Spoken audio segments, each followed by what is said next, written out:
A very good morning. It gives me a great privilege to be here with all of you on the 207th Foundation Day of Indian Museum. We were just discussing a few minutes back with Professor Smritikumar Sarkar, who has been very grateful to us by accepting our request to do the Nathaniel Wallich lecture today. Thank you for accepting our invitation to deliver this lecture, and I am sure we will be enlightened from what you will be sharing with all of us. The topic of this lecture is Cabinet Curios to Contemporaneity, Situating the Indian Museum. Professor Smritikumar Sarkar.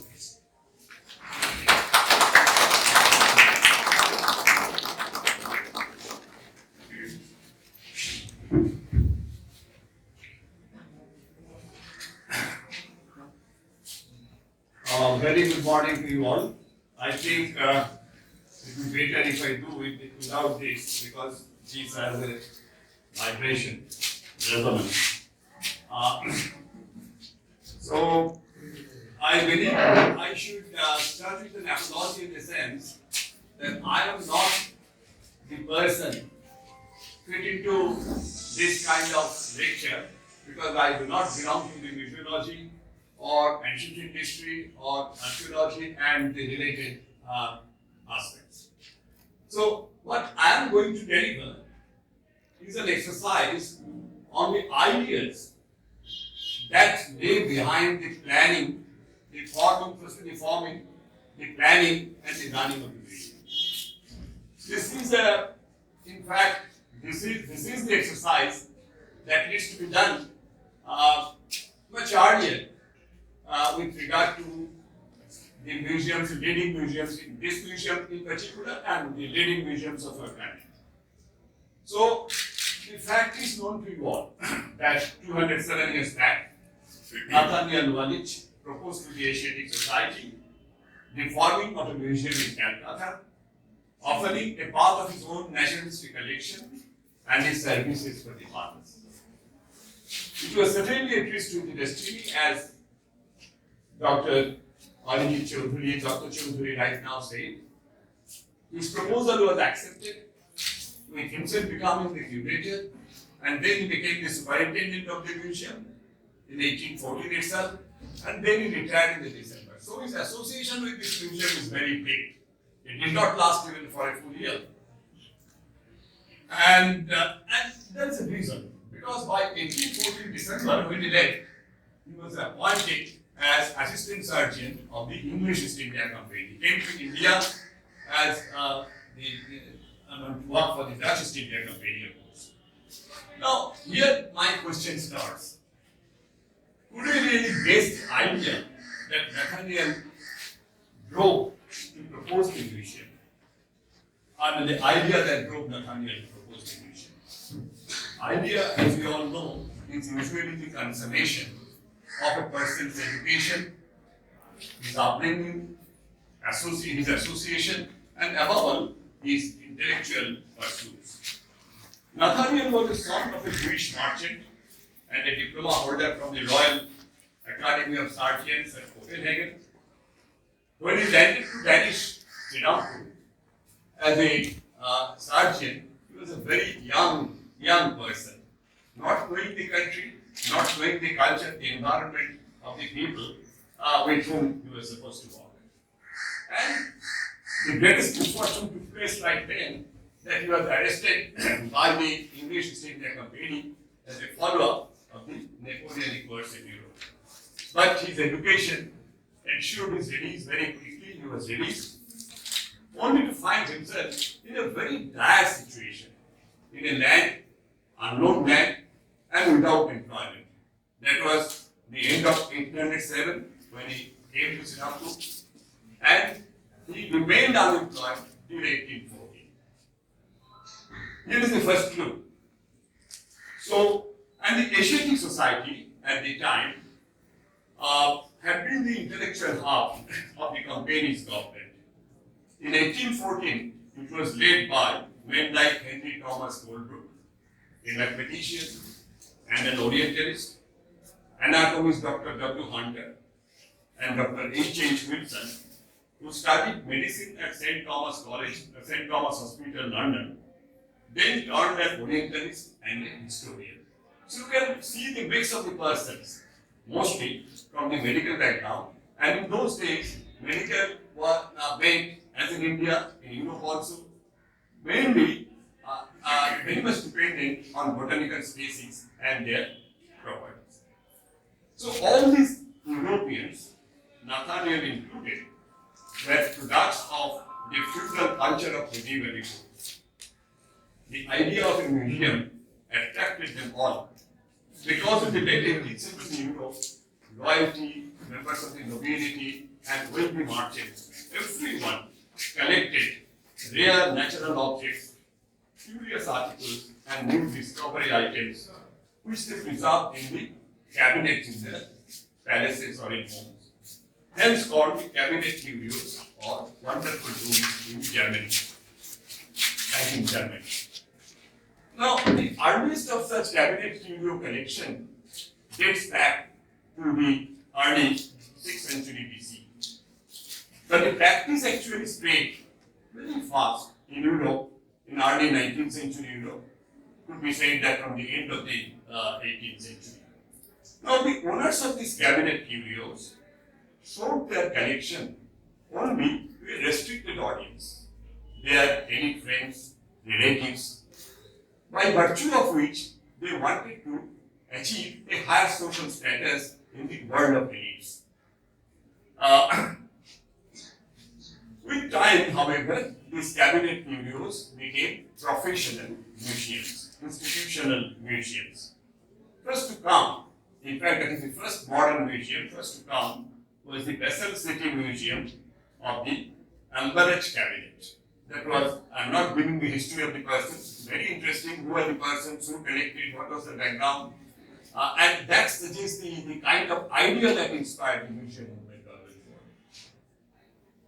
It was followed by the first museum, the Basel Museum was opened in 1671, followed by the opening of the Assyrian Museum in the University of Oxford in 1683.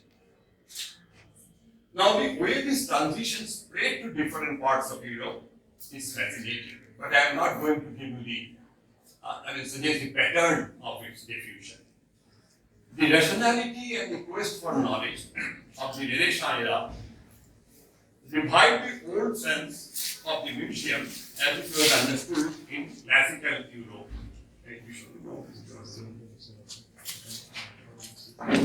As it was understood in classical Europe.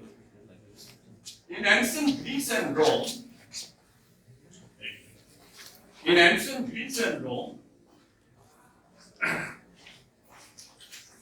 the word museum, originally Moschia or the seat of muses, referred to the place of contemplation or philosophical discussion.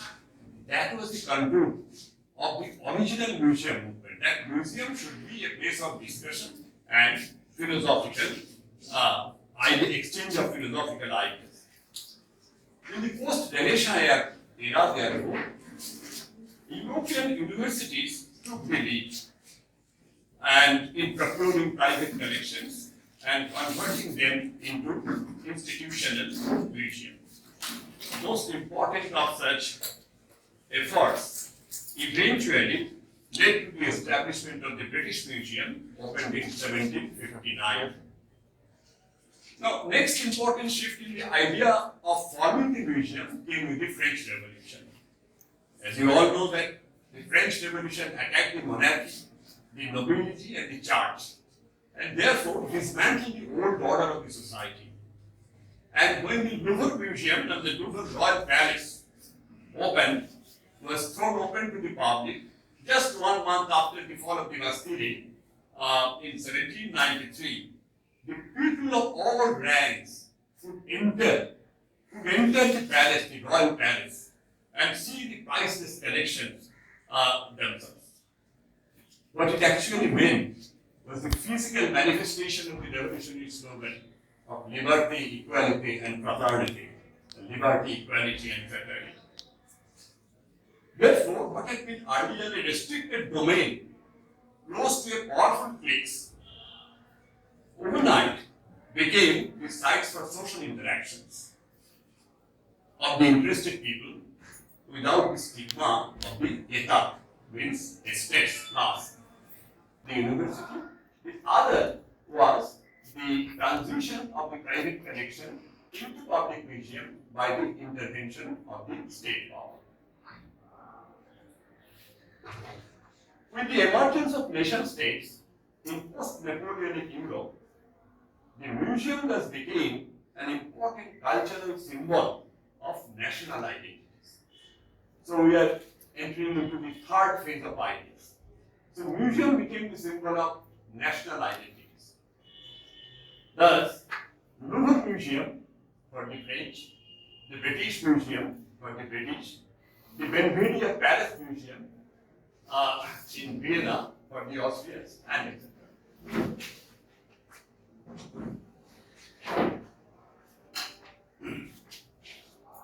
The nation states now realized the importance of the museum as an instrument of acquainting their masses with the history and culture, and thus train the citizenry without applying any force. So this is in brief the nature of ideas and the course of the movement that inspired the early major museums in the Western world, except America.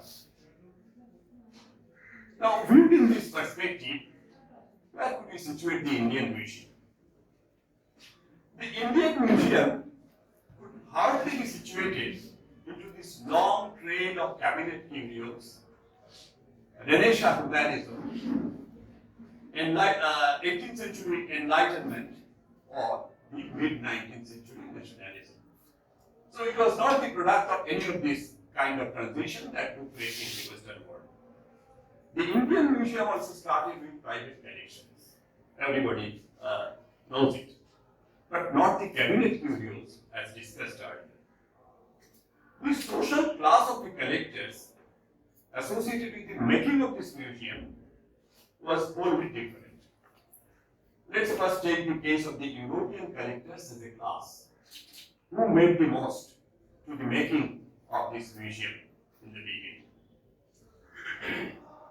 Mostly of the British origin, coming from different social and academic backgrounds, they came to India primarily as employees of the East India Company, with different assignments.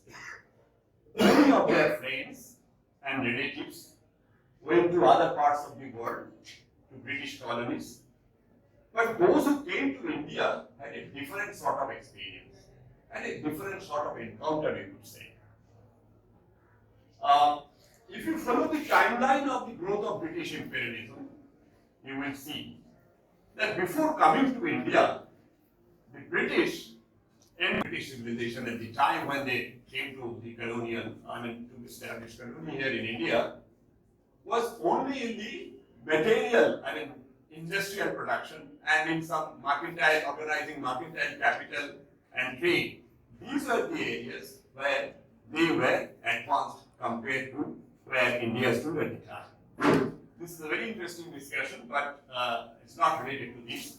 But the point is that here was a civilization which was much, much higher than the civilization they represented in many respects. So, unlike in other colonies, where the primary concern of the company's employees was to rule, in India, they had an additional assignment. That was understanding the civilization of the people they happened to rule over. What followed, therefore, was a learning process, initiated by the Fort William College. And the Asiatic Society was also a part of this learning process. It didn't Certainly, all such organizations arose out of individual initiative, but it's not that it was wholly unrelated to the ideational movement that inspired colonialism at the time. The Asiatic Society, on the other hand, aimed at decoding the knowledge acquired in India and transmitting the same to Europe in English, what we call the knowledge repatriation. And it was in every field. It was in every field.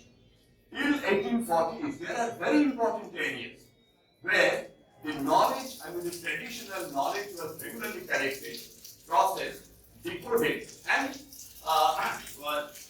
sent to Europe, being in a translated form to the people who mattered in those days. Every single piece of natural objects identified, inscription deciphered, manuscript trade, archaeological or other artifacts retrieved, and industrial products acquired, the serve for this young professional as entry points, different entry points to knowing the civilization of the countries. Now, if we jump from a material plane, and not from the ideational plane, from a material plane, for these young professionals, all these were also the useful means of drawing the attention of their masters back home with important clouds in the British Parliament, which often helped them in their professional gain.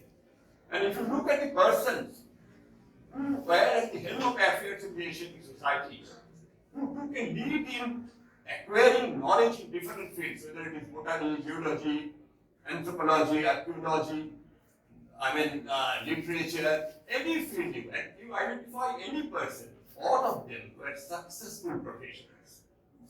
Very successful professionals.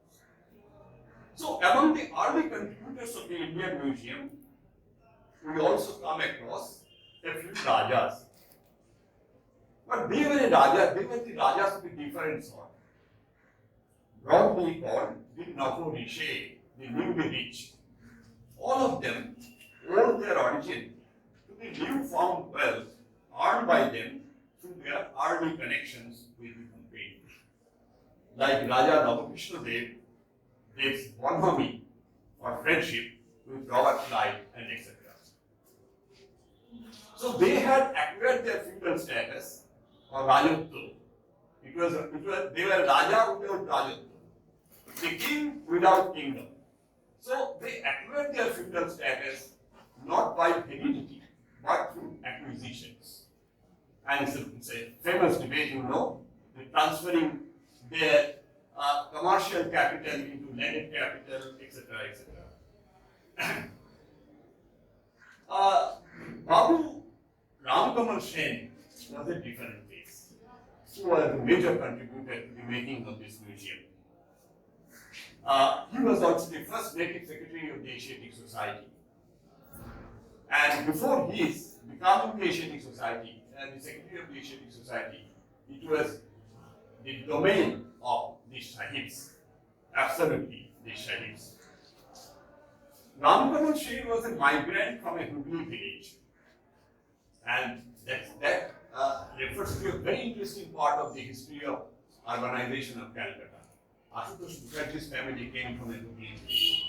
Nobody till today studied the pattern of migration, the early migration. Very interesting. All the road names, you will be surprised to know, were named after individuals.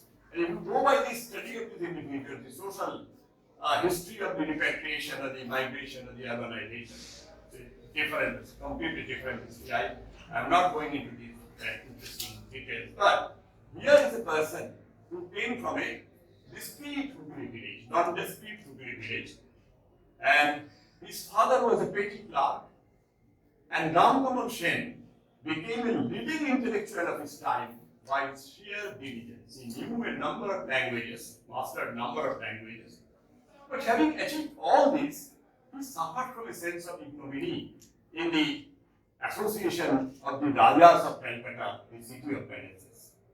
That's why, if you read the literature on him, the personal discourse, you will see every time he claimed his descent from Raja Ballabh. So it was not an ordination. So here you see that sense of ignominy, although he was a leading intellectual. Nevertheless, Ram Kamal had a lifelong association with H.H. Wilson, Dr. H.H. Wilson, and that made him the closest Indian to the coterie of the Sahib who were responsible for the foundation of major institutions in colonial Calcutta. So when we see Ram Kamal contributing to the pool, to the museum pool, it is simply because all his Sahib patrons, all his European patrons, he just followed them, and so it was another way of Ram Kamal's achieving the parity with his patrons. So it's a different kind of idea and inspiration. I am thankful to the management of the Indian Museum. I found in the website a detailing of its early transition from private donor school under the aegis of the Asiatic Society from 1814 till its final shift to the present premises in 1878. But here, if you study this transition from 1814 to 1878, the important questions, two important questions emerge that have been missed out. Firstly, that my friend Dr. Chaudhary indicated while introducing this lecture, when did the colonial government step in to make it imperial museum? And second question, why did the government, which was a mercantile company's government, it was company's government out and out, decide, why did the government decide to invest in making a big colossal museum like this? What inspired them? But you must know that the company's government didn't do it. The company's government didn't take this decision. I am coming to that detail. From the narrow space of the Asiatic Society to the Namath building was a great leap forward. The timeline of this transition suggests yet another imperial narrative not much talked about. The company's government during this time was more interested in the economic geology and botanical species rather than historical and cultural objects. For the manufacturing interest in the British Parliament were exerting pressures on the shareholders of the East India Company to open up India because they needed raw materials, because they needed markets in India to sell their products. Nathaniel fell ill in pursuit of tea plants in Assam, but Dr. Helfer, as an economic geologist, received active support from the company. And you know that the geological survey and the botanical survey came much earlier than came the museum. The company during this time was interested in acquiring new items for export from India. But the revolt of 1857 changed all these calculations. It was a watershed event. After 1857, as you all know, India came under the British Crown. And for some time, the Crown, or the government, British government, adopted a conciliatory policy towards the people of India. The decision to establish the museum in 1862 was a part of this policy change, policy shift. So in 1862, when the government decided, the British government decided to establish the Indian Museum, but this proposal, William Jones had been parroting since mid-1830s. The East India Company's government did not pay heed to even a person, to the request of a person like William Jones. This was if we look back to the West, this decision had been inspired by certain changes, by certain movement in the museum movement in the West, in Europe particularly. This was the period of intense museum building in the West as a result of a number of major changes. To democratic and liberal Europe, the museum became an instrument of state strategy to make people aware of their culture and identity, which also influenced the issue of object management.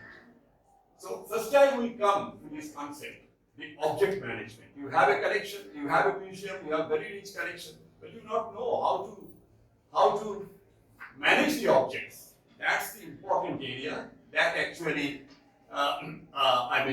suggests the continuity of the museum movement even today to the contemporary period. Now, emphasis on people by these liberal democratic governments instead of aristocracy led to the opening of private space into the public domain. Since the 1820s, another important consideration came from the British side. In the 1820s, Britain, as the first workshop of the world, needed an increasing supply of raw materials, and the persistent emphasis on the economic geology and survey operations, various types of survey operations in India, to map and explore the raw materials available in India. In 1851, the Great International Exhibition of London displayed the industrial products of the advanced countries of the world, which also exhibited the craft goods from India. There was a section. It was an international exhibition only by name. The numerical superiority of the objects displayed in the international exhibition actually suggested the priority of the British. So the idea behind the international exhibition was to project to the other European countries and America the power and the size and the variety of British Empire. Beginning in the high days of the Victorian era, Britain also needed to project the cultural and material tradition of India to the world, because they have to prove that such a big country is a colony of ours. All this led to the decision to establish the Imperial Museum at Calcutta in the City of Palaces. Just try to visualize the facade of the magnificent museum building on the eastern side, facing Fort William on the west, with a large vacant space in between, the Maidan lying in between, as if to signify the holistic gap between the east and the west. This is not just to recount the unholy quote of Rudyard Kipling, that is the east is east and the west is west. Not just Kipling's infamous quote, but in reality, a little more than what it actually meant.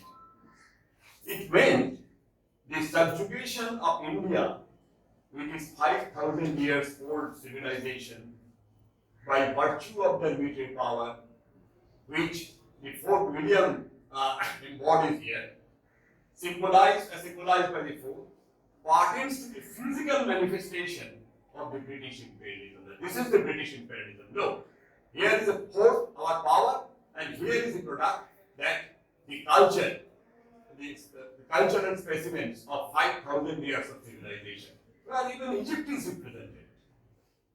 So, this entire East is a part of the British imperialism only because of our military power. And the capital of colonial India, they call the jewel of the empire. So there is no doubt that this museum was established as a masterpiece of British imperialism, with the great contrast between the exhibits inside and the facade outside. The little that we could do in all these 74 years since independence, I hope the director and all the officers here will not mind my harsh words. I repeat, the little that we could do in all these 74 years since independence is just to drop the word imperial for Indian. The successive management of the museum administered it just as a government department, largely without applying their minds to the broad objectives of a museum of this nature. Here is an example. The life-size marble statue of the Queen Victoria with the royal mast in her hand on the first floor of the western corridor of this museum, as if looking over the entire functioning of the museum down the years, perhaps remains the best evidence of carefully preserving the imperial legacy. A comparison with the Museum of the Republic of Indonesia, popularly known as Gadung Gajah, that is elephant building, Gadung Gajah, would make the point clear. 6 years is a misleading notion that Asiatic society is the first society of this sort, of this kind in the whole of Asia. I am giving you the details. 6 years before the Asiatic Society was founded by William Jones, a group of Dutch official intellectuals founded a society known as the Royal Botanical Society of Arts and Sciences, 24th April 1778, to analyze the cultural and scientific aspects of the East Indies, including its society and natural environment. One of the founders donated a building to house the society, which eventually emerged as a collection center of the artifacts of history, archaeology, ethnography, and natural objects other than books and research materials. In 1862, I emphasize, in 1862, the same year when the decision to establish a public museum at Calcutta was taken by the British, the Dutch East Indies government in Indonesia decided to build a new museum to preserve and display the collections.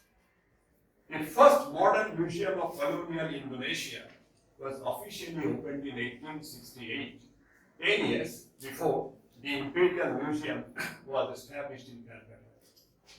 Since then, the Dutch Museum continued to add to its collection till February 1950, when Indonesia achieved its independence. So both the museum, the Indian Museum at Calcutta and the National Museum of Indonesia at Jakarta, had a uniform pattern of growth and origin, colonial origin. But the difference between the two as they stand today, is how they changed in the post-colonial period. The time will not permit me to detail out the comparison between the Indian Museum and the Indonesian National Museum as they exist today. So, it is obvious that we cannot alter the historicity of this museum, that we cannot pull down this magnificent building as imperial relic, but we could certainly reinvigorate the exhibition of its objects to make them more contemporaneous, in spirit and in their reach to the visitors. This has to be done. Writing on the art of museum exhibition, American literary historian Stephen Greenblatt referred to two interesting models, very interesting models: resonance and wonder. By resonance, he meant, I quote slowly so that you can follow, the power of the displayed object to reach out beyond its formal boundaries to a larger one. Suppose this is the object. So everyone standing with them, and it has its limit, what the member call the boundary. So what he says is that the power of the displayed object to reach out beyond its formal boundaries to a larger world, to evoke in the viewer the complex, dynamic cultural forces from which it has emerged. The moment a visitor looks at a particular museum object, so it should be so displayed in such a style that immediately there will be a communion between the object and the viewer, and the interested viewer will have a resonance in his mind of the cultural connectivity from which this object has emerged. We certainly lag behind in such kind of approach to displaying our cultural objects. So, to evoke in the viewer the complex dynamic cultural forces from which it has emerged, for which it may be taken by a viewer to stand. So, you will feel and you will stand and you will think over it. The second model that he calls the wonder on the other end means, I quote, the power of the displayed object to stop the viewer in his or her tracks, to convey an arresting sense of uniqueness. The great skeleton of, you see, it's huge. To evoke an exalted attention. That's called wonder. Now, viewed in this perspective, the Indian Museum fits into the second model, that is the wonder.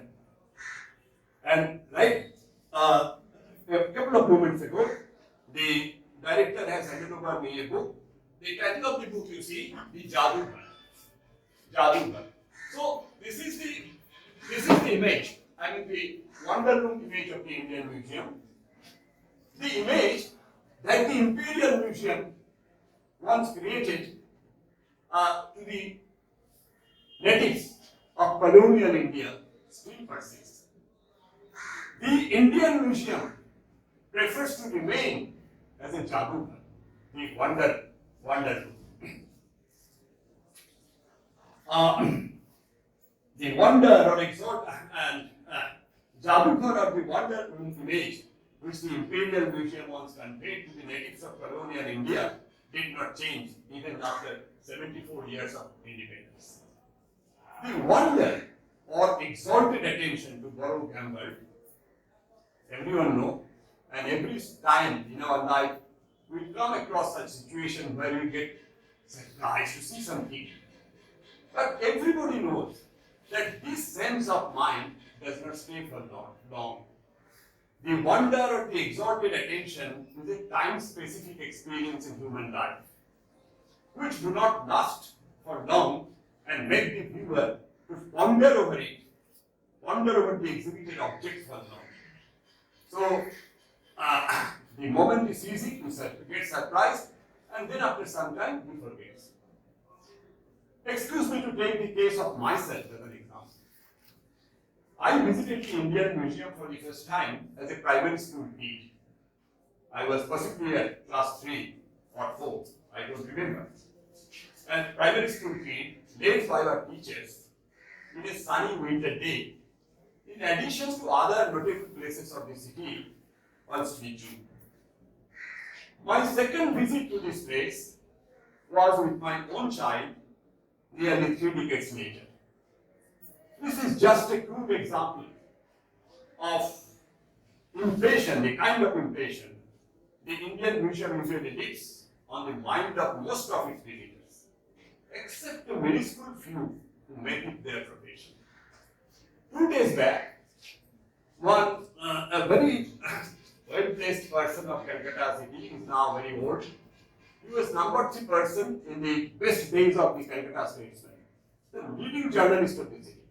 He called me and said that, what are you doing now? So I said that I am preparing a lecture for the Indian Museum. He said, আমি তো কখনো Indian মিউজিয়ামটা দেখিনি, সেই ছোটবেলায় বাবার হাত ধরে একবার গেছিলাম। So he didn't pay the second visit even, although he was a leading journalist of the city. And he was the number 3 person of the Calcutta statesman in its best days. Now it's a dilapidated state. So that is the interaction the Indian Museum usually have on the mind. And these are, of course, the susceptible mind.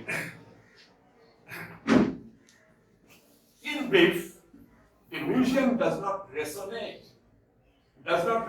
into our minds a sense of attachment to our culture and heritage. Hence, fails to stand up to its exalted role as the premier museum of India. A proud Indian, any proud Indian, I would say, a proud Indian would feel ashamed to see that the Indian museum, the oldest museum in our country, with the richest collections in Asia, does not figure into the list of top 20 museums of the world. There is a wonderful map. If you click on the net, you will see the wonderful map of museums of the world. And India is full with red dots. Each red dot signifies the museum, the existence of the museum. So some of the cities are almost turned red. So many dots. But can you imagine that not a single museum of our country, we should convey this to the Ministry of Culture, not a single museum, in spite of all the exercises, throughout these 74 years, failed to make a place, make a reckoning in the assessment of the world museums. Analyzing its reasons needs a revisit to the policies followed with regard to the museum so far. Further elaboration of which would have wide ramifications, hence a scholar always avoids it. I would only draw the attention of interested persons to look at the two museums, the Hanoi Museum of Vietnam and the Indonesian Museum I have already referred. How these museums, both of them, had colonial background. How these museums moved out of that colonial shell to suit the needs of their present day existence are for everyone to see. Everyone can see it.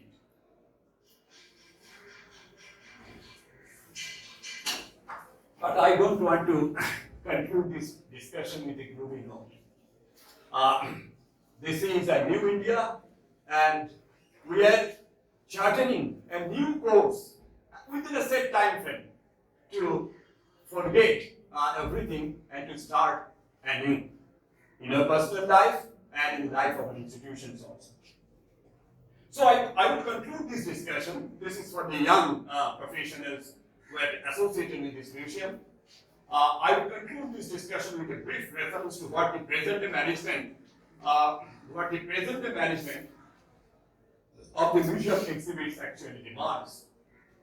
If we go by Michel Foucault, there is an important relationship exists, a very important relationship exists between power and knowledge.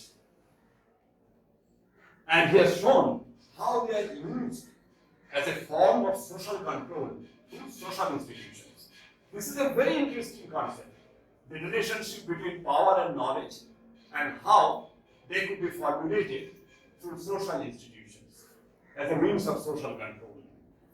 The modern museum needs to shape their old historical image and assume more and more the new task of social management to engage the citizenry into a thought process for reinvigorating their sense of cultural identity.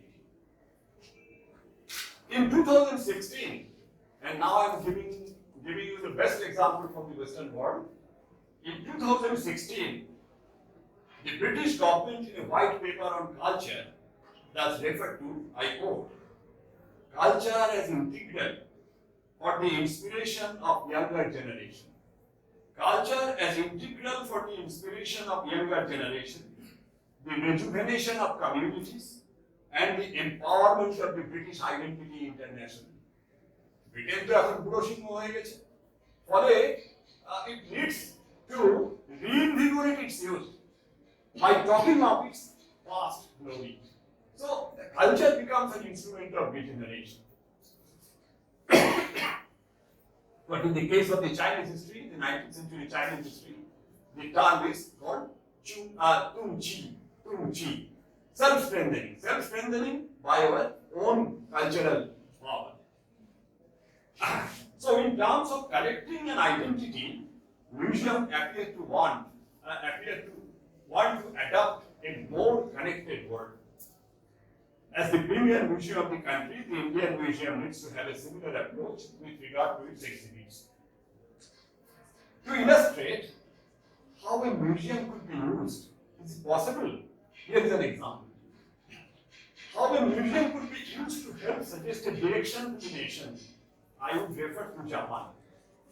In 1872, those who know the Japanese history, there was a restoration in 1868. So just after 4 years after Japan shook off its long medieval slumber, sleep that is, in 1872, a museum had been established in Tokyo to encourage industry and development of natural resources. The Tokyo National Museum and the National Science Museum of the present-day Japan emerged out of this museum. So you all know the history of Japan, I mean the cultural regeneration of Japan from 1872 onwards till the fall of Japan in 1945. So this museum became a very important instrument of acquainting the youth, the future entrepreneurs, the industrial owners, the scientists, the mechanics, about the materials that is available at that time. Repatriation of the cultural objects siphoned out of the country during the colonial period also constitutes an important area of major museums which work in line with their problem. That is a very important issue for a country like India. And when you go home and try it in your computer, if you log on to the site of the British Museum today, the photo that will immediately, instantly flash on your computer screen is that of a goddess Kali of the Bengal variety. Black idol, stone idol Kali, resembling the mother of vaccination. This is just one example of the countless number of objects lying with the different museums of the United Kingdom. The museum authority will have to raise this issue of repatriation of the museum objects to the power desk, quote unquote, to the power desk repeatedly, time and again. Look at how Indonesia has done it. In 1977, can you imagine? In 1977, an agreement between the governments of Indonesia and its earlier colonial power, Netherlands, had decided upon the repatriation of cultural treasures back to Indonesia. So these are the areas of our failure. What a country of Indonesia's dimension could do, we couldn't do. The 21st century museum should also have a renewed emphasis on the inclusiveness rather than exclusiveness dominated by the notion of educational superstition. Educational, that is a superstition of the academician. They don't want to allow access, the common access, in the sense that might jeopardize the collection, that might harm the collection. That's a very interesting point I'm coming. So major museums all over the world are now striving to make their buildings, programming, ideas, and collections more publicly accessible than in the past, which remains the trajectory of 21st century museum management. You have to open it. You have to open it to the larger audience. Now, in America, they have done it. One way to do this is by making the collections more accessible with open storage. With open storage, which is very much possible, you will admit, I'm sure, which is very much possible in the present regime of the technology-induced management of museum objects. American museums are forerunner in following this policy of open storage with minimum interpretation. So, that is a very important area for the future reorientation of management. A similar watchword in the present day museum management is connect, or quote unquote connect. Is connect, both internally and externally. The connect in the internal sense, and the connect that is connected to the individuals, the connect in the internal sense implies the management of museum to be based on teamwork. Gone are those days of singular, insular management.